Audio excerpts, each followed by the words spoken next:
Mas quando ele veio, foi revelado e tornou-se acessível a todas as pessoas do planeta.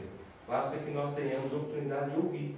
Mas para que tenhamos a oportunidade de ouvir, alguém tem que falar, né? Alguém tem que proclamar, alguém tem que pregar, alguém tem que começar uma nova comunidade de Cristo, uma nova igreja, onde nós vivemos, para que nós possamos ouvir e ter acesso a esse mistério que esteve oculto, mas que se tornou acessível a todos nós. Eu me lembro da história de um senhor chamado Filipe. Não é? Alguém conhece o Filipe? Né? Eu conheço. O senhor Filipe, né? Esse senhor Filipe se converteu e era assim, tipo o Solival, né? Daqueles que convertem e ficam firmes mesmo na fé, e crescem na fé e demonstram, evidenciam a sua fé. Então, quando houve uma dificuldade, um momento difícil na igreja, era uma igreja já grandinha, houve uma situação difícil na área de ação social, né? Não era o clube do engraxate, mas eles tinham lá um problema na distribuição de alimentos para as pessoas mais carentes. Não é? Eu vi hoje, algumas pessoas chegaram com uma caixa e alguns alimentos. Né? Então, naquela igreja estavam tendo dificuldades nessa área. E como é que nós vamos fazer? Precisamos de pessoas mesmo que não sejam os pastores, não sejam os líderes da igreja, para ajudar a organizar isso e a fazer esse trabalho crescer e que ele seja feito com eficácia e funcione bem. Então aí escolheram algumas pessoas e uma delas foi o senhor Filipe, porque eles viram que ele era uma pessoa cheia do Espírito Santo, era um homem sábio, né? Era um homem temente a Deus, um homem cheio de Deus. Filipe é uma das pessoas ideais para esse ministério, para esse trabalho da ação social. Então começou ali, desenvolveu aquele ministério, depois houve uma perseguição contra a igreja começou a ser perseguida, ninguém queria a igreja ali, não é? Como às vezes acontece aqui na Europa, as pessoas não querem a igreja num prédio, a gente tem que sair desse prédio e ir para outro, né? Outra localização, começou uma perseguição. Uma perseguição que foi assim, um pouco mais séria, que colocava mesmo a vida das pessoas em risco. Então, sabe o que aconteceu?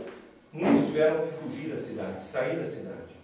Mas saindo da cidade, o Filipe saiu da cidade, só que ele não saiu da cidade e falou assim: eu nunca mais, agora vou ser crente, a gente ser crente, né? Só eu e Deus é que sabemos. Então não foi assim. Ele saiu e começou, numa outra cidade que ele foi, ele começou a pregar o Evangelho. E começou a pregar, parece que aquela perseguição deu uma força para ele, deu um ânimo, né? Como Paulo estava dizendo, eu não quero que os meus sofrimentos façam você desanimar, né? Não, os meus sofrimentos, eu sofro com alegria, se isso significar que vocês podem crescer e ser fortalecidos e conhecer mais de Cristo, então eu sofro com prazer, não é? Não é que ele procurava o sofrimento, mas se era necessário, ele estava disposto, não é? E então, o que aconteceu? Esse Filipe foi para outra cidade e ele, animado, motivado, começou a pregar o Evangelho naquela cidade, a salvação em Cristo. E ele pregava e vinham pessoas doentes, vinham paralíticos, vinham mancos, ele orava por eles e eram curados. Vinham pessoas com problemas de possessão demoníaca, problemas desse gênero, e ele expulsava e mudava aquela situação. Então ele começou a ter um ministério muito, muito proveitoso, com muito impacto naquela cidade.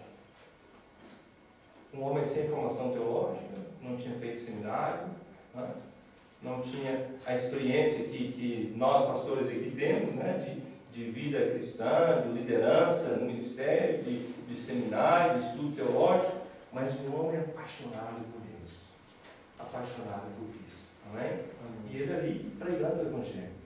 Quando foi um dia, o Espírito Santo falou a Filipe, falou assim: eu quero que você vá para uma estrada deserta agora.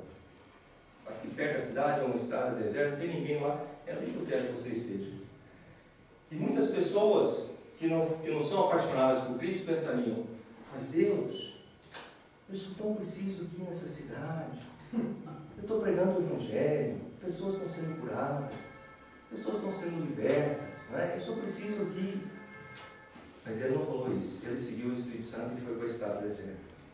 E quando ele estava na estrada deserta, certamente perguntando a Deus: muito bem, Deus, e agora? Não é? Próximo passo, não é? Eu estou aqui na estrada deserta, não é? Orando, perguntando. Aí passa uma carruagem, isso faz já muito tempo. Em vez de passar um carro, passa uma carruagem naquela estrada de terra, não é? Fazendo aquela poeirinha, não é? Cheirinho de poeira, e vai passando assim. E ele entendeu o Espírito Santo dele, chega perto do carro. Estava andando devagarzinho, chegou, então o carro, a carruagem está passando e ele acompanhando a carruagem. Quando ele começou a ouvir que a pessoa lá dentro, dava para ver que era uma carruagem de africanos, que tinham vindo de longe, mas ele ouviu que a pessoa lá dentro estava lendo Isaías, a Bíblia. Estava lendo lá devagarinho, né? Parece que ele não estava entendendo muito bem, estava lendo e relendo, e ele ouvindo aquilo, e aí ele não conseguiu segurar e perguntou: ô moço, o senhor sabe que lá, entende o que está lendo? E o moço falou assim: olha, francamente, eu estou lendo isso aqui. O que eu estava lendo era esse texto assim, era o texto que dizia o seguinte: ele foi levado como ovelha para o matadouro, e como cordeiro mudo, diante do tosqueador, ele não abriu a sua boca. Lá em Isaías. E aí o homenzinho lá na carruagem falou assim: ele está falando sobre ele próprio ou sobre outra pessoa? Como que é? Aí o senhor Felipe falou assim: eu posso entrar na carruagem? Posso explicar?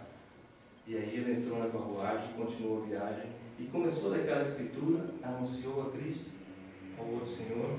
Sabe quem era o senhor? Era o ministro das finanças de uma terra lá na África, a Etiópia, né? Era um homem muito importante, que tinha ido a Jerusalém para adorar a Deus, né? Mas aí o senhor Felipe, dirigido pelo Espírito Santo, foi, anunciou o evangelho a esse homem. Ele entendeu o evangelho de tal maneira que quando ele viu uma água, ele falou assim: olha, ô senhor Felipe, o senhor disse que as pessoas lá em Jerusalém que estão crendo em Cristo, elas são batizadas, identificando-se com Cristo, né? Com a morte de Cristo, o sepultamento de Cristo e a sua ressurreição. Aqui há alguma água, eu posso ser batizado? O que me impede? E o Filipe diz: é lícito se você crê de todo o coração. Vamos já ao batismo, as águas do batismo. E então aquele homem foi batizado ali mesmo, naquela hora. E só Deus sabe quais são os resultados. Há uma igreja na Etiópia muito antiga, que ninguém sabe de onde ela veio. E a tradição diz que provavelmente veio desse homem etíope, né? Que Filipe evangelizou, que voltou, né, para a Etiópia e seguiu a Cristo o resto da sua vida, né? Então o senhor Filipe, depois daquela experiência, ele foi para uma outra cidade chamada Azoto, e aí ele começou a viajar para Cesareia. É uma distância ainda de vários quilômetros.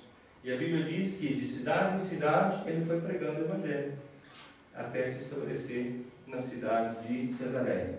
Passados uns 20 anos, o apóstolo Paulo escreveu essas cartas, Colossenses, Efésios, que nós estamos lendo agora, não é? Estava preso lá em Cesareia. A prisão naquele tempo era um pouco diferente dos nossos tempos, não é? A pessoa não era presa para pagar um delito. A pessoa era presa até ser julgada. Quando ela era julgada, ou era solta, ou normalmente era morta, não é? Ou então tinha que pagar multas, etc.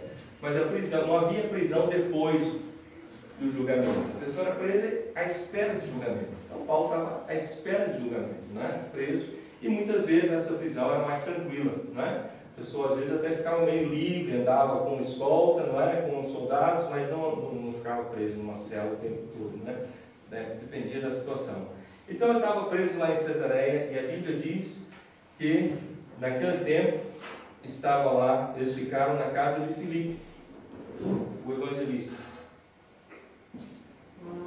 Ficaram na casa de Filipe, o evangelista, que tinha 4 filhas que profetizavam. Que bonito, né? Passando para a próxima geração. Agora não era só Filipe, o evangelista. Não era só Filipe que fez aquele ministério fantástico, maravilhoso. Também a sua geração, né? As suas filhas também estavam dando seguimento, né? E eu pergunto nesta noite para cada um de nós: você tem uma verdadeira paixão por Cristo? Há alguma evidência disso na sua vida? Há alguma evidência disso na minha vida? De uma verdadeira paixão?